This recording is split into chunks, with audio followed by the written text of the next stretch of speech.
This is so awkward. It has been way too long.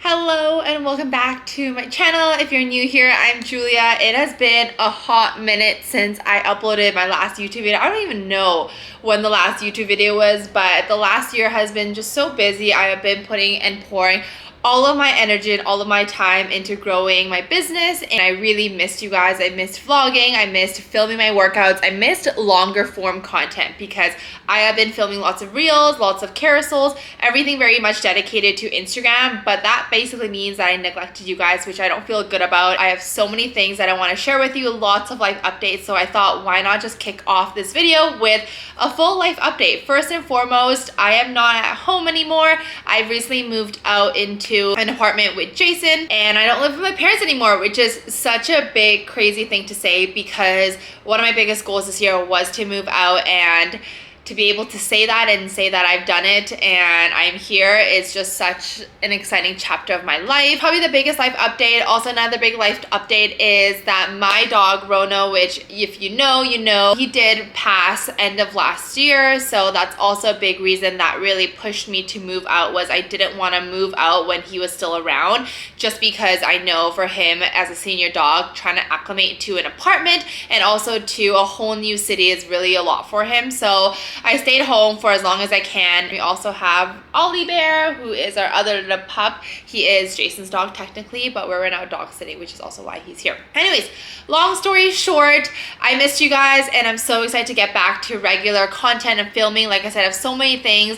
I have gotten myself into golf, which is a whole thing, and I do want to film more fun golf content, more vlogs, day in the life, behind the scenes of what it looks like to run a business, and then also just get back into filming workouts and actually do voiceovers, walk you through workouts as well, because I have been staying really consistent with my workouts. You guys will be super proud of me. I did ask on my Instagram a few weeks ago to ask me some questions, so I'm actually going to sit down and answer some questions for you guys so that we can just dive in. If you are new here, I just want to say go check out my Instagram. That is where I post daily content basically. So if you want to see more day in the life or more day-to-day stuff, my stories on there would be great for you to check out. Also, I have so many educational stuff for you over there as well, and I'm now going to try to bring some of that to my YouTube fam. Very first one is, were you born in Canada or did you move from Korea? I thought that'd be a good question to open up just because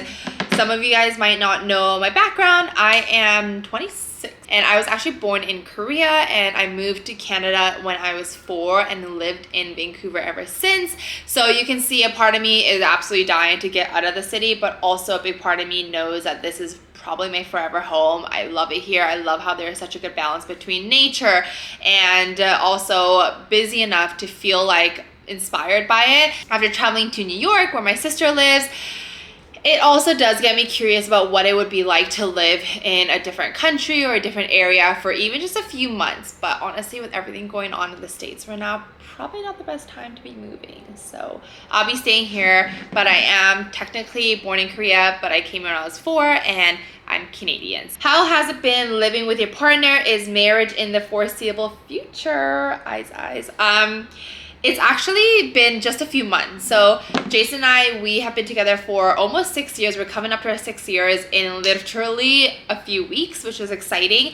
And we lived separately up until now. But what was interesting was we lived 5 minutes apart. And then we moved together a few months ago to this apartment. It's been great. Honestly, I knew that it was gonna be a really good time moving in with him. We just vibe so well. We are so good as partners. Moving in was just the natural next step.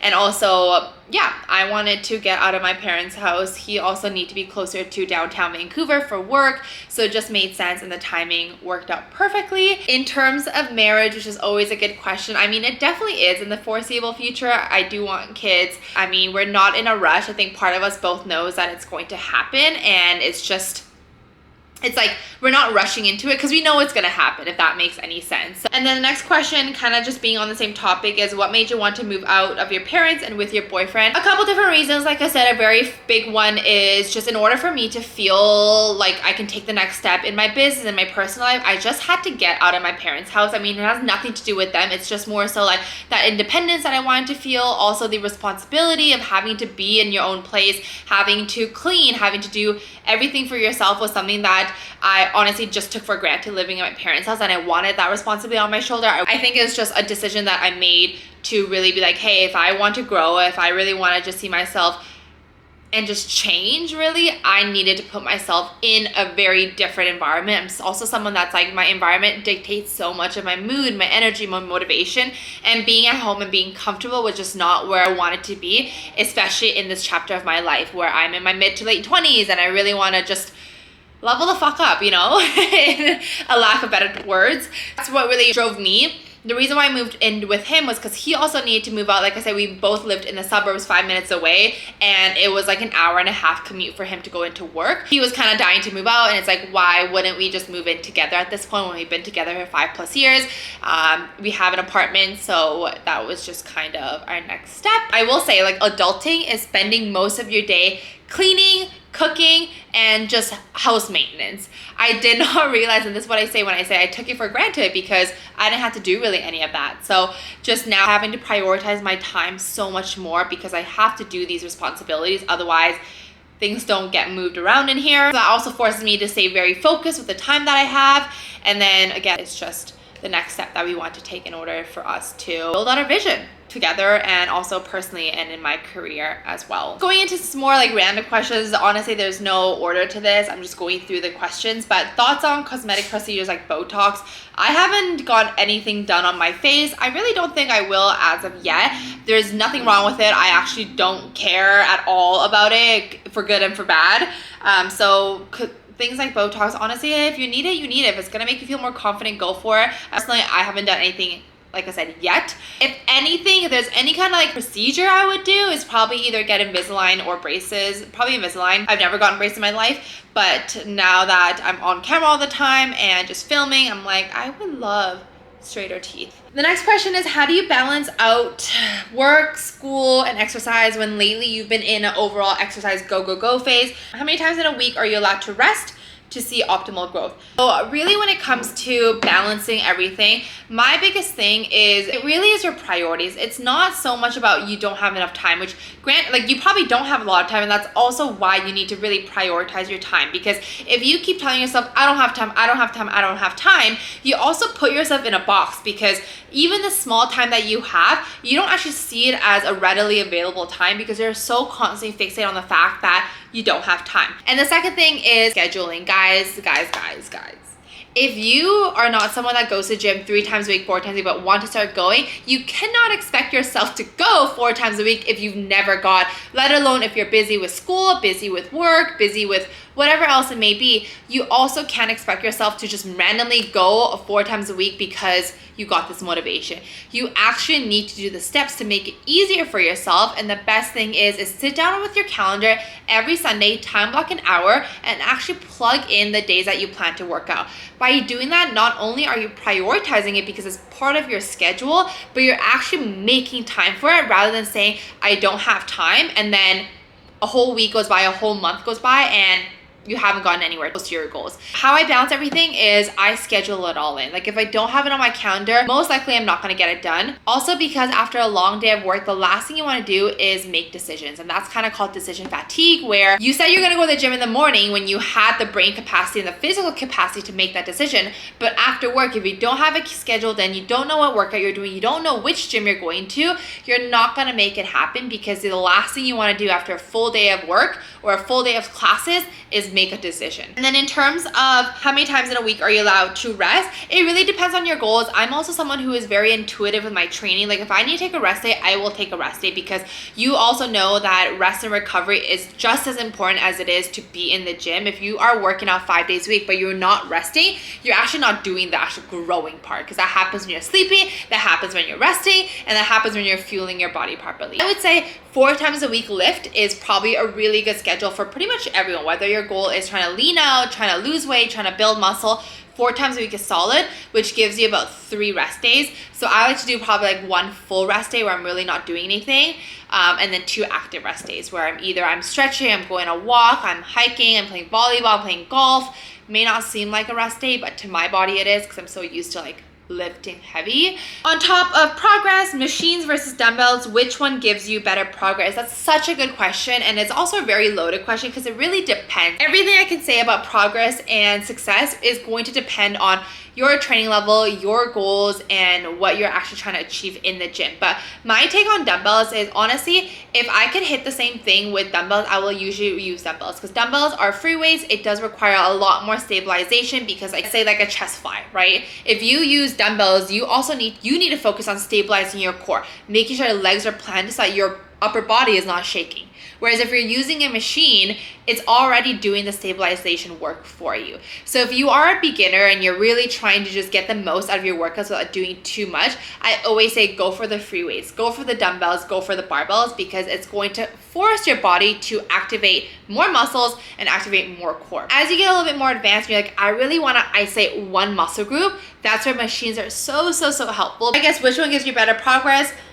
Honestly, both. For me, I'm a little bit biased because I am a sucker for free weights, dumbbells, barbells. That's also where like you can do most things with a dumbbell, and you can do most of your machine exercise with the dumbbell. So it just gives you a lot more access to working out at home, working out in a hotel gym, working out in your apartment gym where you don't have as much machine. How to meet people in Vancouver. Everyone seems locked in their own friend group and kind of introverted. If you're from Vancouver, I think this is a very common thing that we hear, especially if you were to compare it to like the East Coast, Toronto. I think Toronto is very much more friendly to meeting people, to actually engaging, and it's, I think, less cliquey. I feel like partly why I feel like Vancouver, and I do agree with that statement, where everyone, I don't want to say they're introverted, but they're very group oriented. And I think it's because if you're grown up in a culture that is like that from the get-go, you're gonna end up just being like that because it's hard to meet people. So you're gonna really stick to the people that you want to meet and that you already have around you.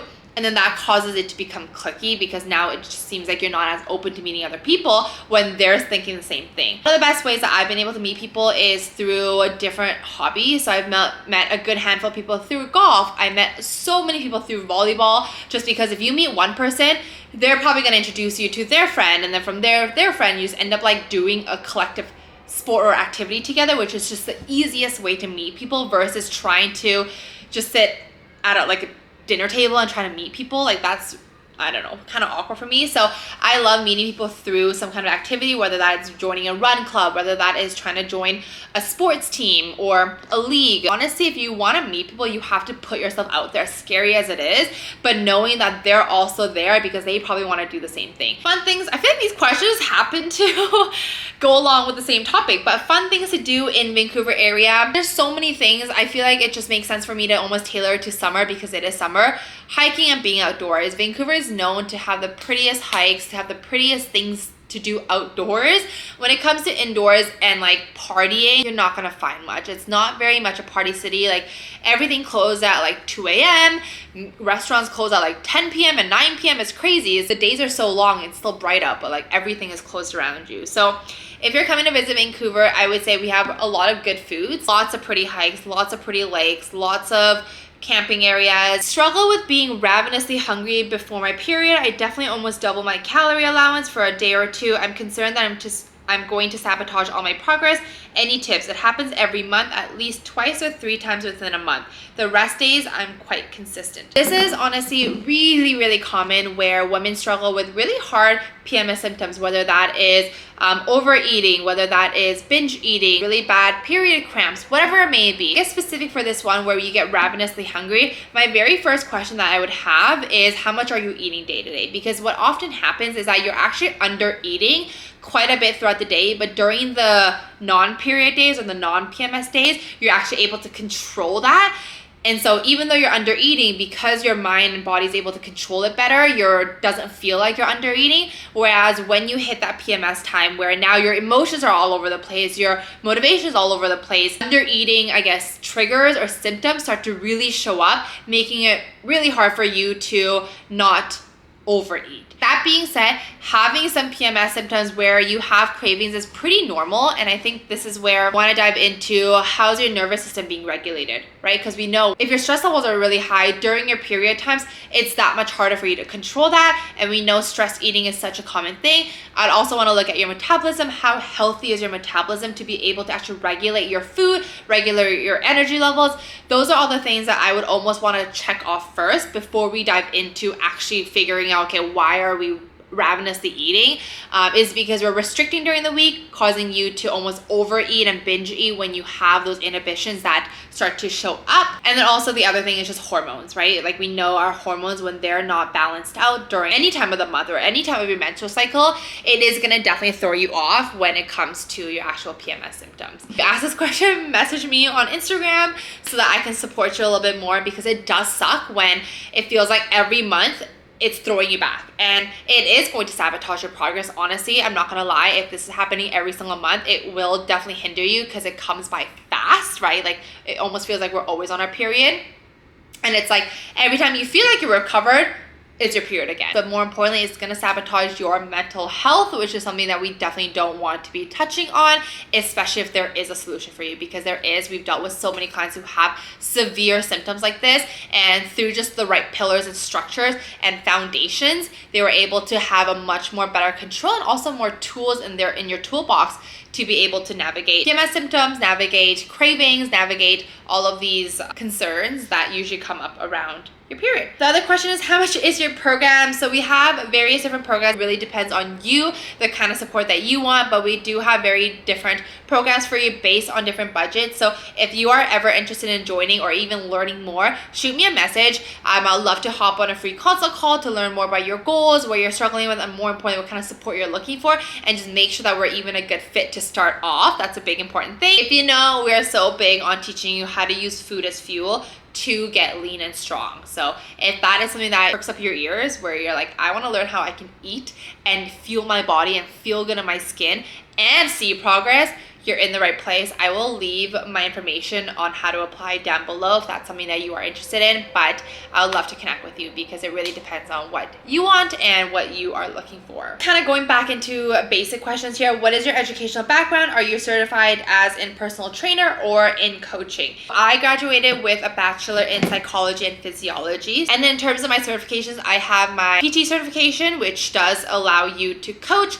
I also have my nutrition certification with nutrition feedback and nutrition protocols. And then I also recently got my pre and post natal certification, which is so exciting because I have a lot of clients who's in that age group where they're trying to have a baby, they're trying to prepare for one, or they had a baby and now they're trying to slowly get back into health and fitness and know that it's going to look very different to what it was like pre-pregnancy. I guess this is a good one to just end it off. What led you to start training consistently and how did it change your life? Okay, my camera just died. What I was saying was that what got me into training consistently was in first year, I was probably the most depressed, most low I've been. I think it was just transitioning from being in high school and living at home to now living out, making new friends. I also struggled with acne, which was also just like so my biggest insecurity during that time, especially when you're just going through a time where like everyone seems to be like on their up. I was like, you know what? I can't live my life like this. I can't just be in my dorm 24/7. And so my friend introduced me to a job on campus, which is working at the student recreation center. She had a job there.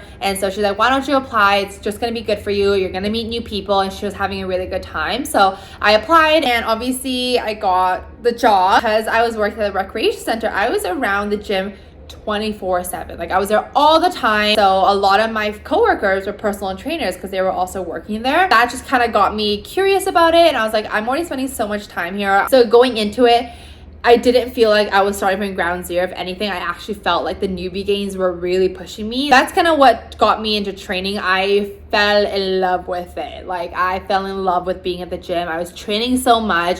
Obviously, I went through my phase of doing HIIT workouts, doing Kayla Itziness, whatever that phase was back in the day. I did it all. However, I kept going back into powerlifting. I was really into squatting, deadlifting, like all that compound movement. I just built my confidence back up through the gym. I think that's also where I have such an attachment to it. Was I was in such a low, and the only thing that made me feel confident was going to the gym, hitting my workout, feeling really strong, and walking away from the gym. It also helped me build foundations in the gym, which was lifting and actually building muscle. I got my PT certification during COVID, and then from there it was just one thing after another. Now doing it full time, having a team, which is amazing, and being able to just support so many women over the last few years. We've refined our program so many times to make it the best program that we can ever really deliver to you. So did it change my life? Fully. Like, I genuinely don't know what I would be doing, who I would be, if it wasn't for lifting, not just in terms of a career wise, but in just like who I am. I think so much of my personality is working out, is being strong, is feeling really confident both inside and outside the gym, which would not have happened if I didn't get myself out of my freaking dorm to apply for that job when I was in my lowest state and put myself there. If there's any message for you, it is, can't expect things to change if you don't change. If you want to reach your goals, if you really want to change something about you mentally, physically, whatever it may be, career-wise, personal growth, whatever, you need to do something differently. Whether that is getting a coach, finding a different job, meeting new people, putting yourself out there. I think that's my greatest tip, is get comfortable with the uncomfortable. I still have imposter syndrome, don't get me wrong, but my vision and my impact to helping women feel confident within themselves through how I did it is what gets me up every day. Thank you so much for joining. It was honestly the best way to catch up and just be up to date with where I'm at in my life. Hopefully this was